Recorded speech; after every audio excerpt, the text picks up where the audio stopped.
Hi guys, ಎಲ್ರಿಗೂ ಮತ್ತೊಮ್ಮೆ S vlogs ಚಾನಲ್ಸ್ಗೆ ಸ್ವಾಗತ ಸುಸ್ವಾಗತ. ಇವತ್ತು ಮತ್ತೊಂದು ಫುಡ್ ವ್ಲಾಗ್ ಜೊತೆ ಬರ್ತಾಯಿದ್ದೀನಿ. ಬನ್ನಿ ಏನು ಅಂತ ಹೇಳ್ತೀನಿ. ಮೊದಲು ಸ್ಟವ್ ಮೇಲೆ ಪ್ಯಾನ್ ಇಟ್ಕೊಳ್ಳಿ. ಪ್ಯಾನ್ ಕಾದಿದೆ, ಸ್ವಲ್ಪ ಎಣ್ಣೆ ಹಾಕ್ಕೊಳ್ಳಿ.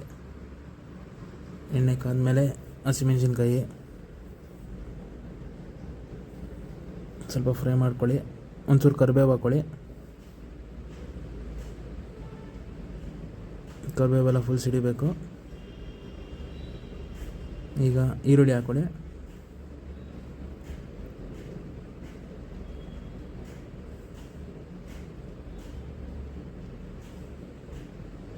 ಈರುಳ್ಳಿ ಏನೆಲ್ಲ ಚೆನ್ನಾಗಿ ಫ್ರೈ ಆಗಿದೆ. ಸ್ವಲ್ಪ ಉಪ್ಪು ಹಾಕ್ಕೊಳ್ಳಿ. ಈಗ ಆಮೇಲೆ ಎಷ್ಟು ಬೇಕೋ ಅಷ್ಟು ಹಾಕ್ಕೊಳ್ಳಿ. ರೈಸ್ ಅದೆಲ್ಲ ರೆಡಿ ಆದಮೇಲೆ ಸ್ವಲ್ಪ ಟೊಮೆಟೊ. ಅದು ಈರುಳ್ಳಿಗೆ ಉಪ್ಪು ಹಾಕೊಳ್ಳೋದು ಬೇಗ ಬೇಯುತ್ತೆ, ಚೆನ್ನಾಗಿರುತ್ತೆ ಅಂತ. ಈಗ ಒಂಚೂರು ಖಾರದ ಪುಡಿ ಹಾಕ್ಕೊಳ್ಳಿ, ಚಿಲ್ಲಿ ಪೌಡ್ರು.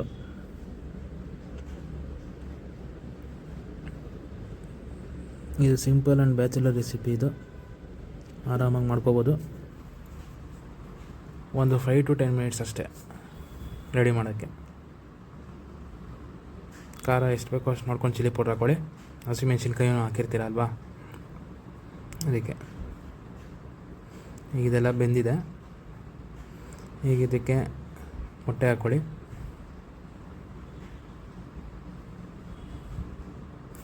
ಮೊಟ್ಟೆ ಎಲ್ಲ ಚೆನ್ನಾಗಿ ಮಿಕ್ಸ್ ಮಾಡ್ಕೋಬೇಕು.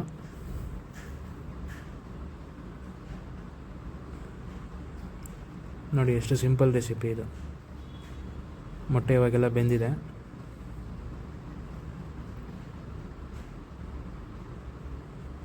ತುಂಬ ಟೇಸ್ಟಿಯಾಗಿ ಕೂಡ ಬರುತ್ತಿದ್ದು.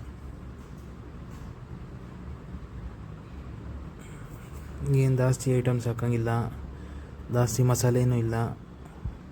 ಸಿಂಪಲ್ ಬಟ್ ಟೇಸ್ಟಿಯಾಗಿರುತ್ತೆ. ಮೊಟ್ಟೆ ಎಲ್ಲ ಫುಲ್ ಬೆಂದಿದೆ. ಈಗ ರೈಸ್ ಹಾಕ್ಕೊಳ್ಳಿ.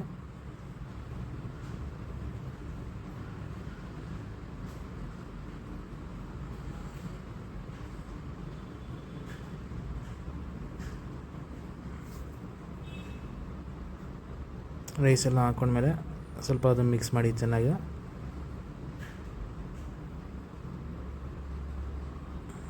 ಇವಾಗ ರೈಸ್ ಎಲ್ಲ ಮಿಕ್ಸ್ ಆಗಿದೆ. ಆವಾಗಲೇ ಒಂಚೂರು ಉಪ್ಪು ಹಾಕ್ಕೊಂಡಿದ್ರೆ, ಇವಾಗ ರುಚಿಗೆ ಎಷ್ಟು ಬೇಕೋ ಅಷ್ಟು ನೋಡ್ಕೊಂಡು ಹಾಕ್ಕೊಳ್ಳಿ.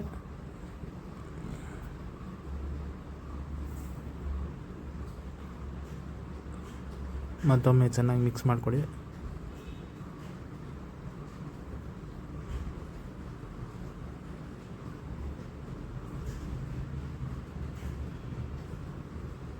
ನೋಡಿ ಆಲ್ಮೋಸ್ಟ್ ರೆಡಿ ಆಗೋಯ್ತು.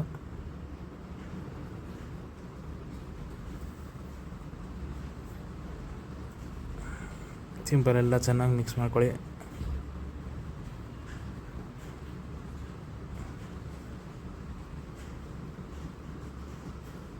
ಈಗ ಎಗ್ ರೈಸ್ ರೆಡಿಯಾಗಿದೆ. ಸ್ಟವ್ ಆಫ್ ಮಾಡ್ಕೊಳ್ಳಿ. ನೋಡಿ ಎಷ್ಟು ಸಿಂಪಲ್ ಆಗಿತ್ತು. ಬ್ಯಾಚುಲರ್ಸ್ಗೆ ಹೇಳಿ ಮಾಡಿಸಿರುವಂಥ ಫುಡ್ಡು. ಇವಾಗ ಬೆಂಗಳೂರಲ್ಲಿ ಬೇರೆ ಮಳೆ ಬರ್ತಾಯಿದೆ, ಫುಲ್ ಚಿಲ್ಡ್ ಆಗಿರುತ್ತೆ ವೆದರು. ಅಂಥ ಟೈಮಲ್ಲಿ ಬಿಸಿ ಬಿಸಿಯಾಗಿ ಎಗ್ ರೈಸ್ ಮಾಡ್ಕೊಂಡು ತಿನ್ಕೊಳ್ಳಿ.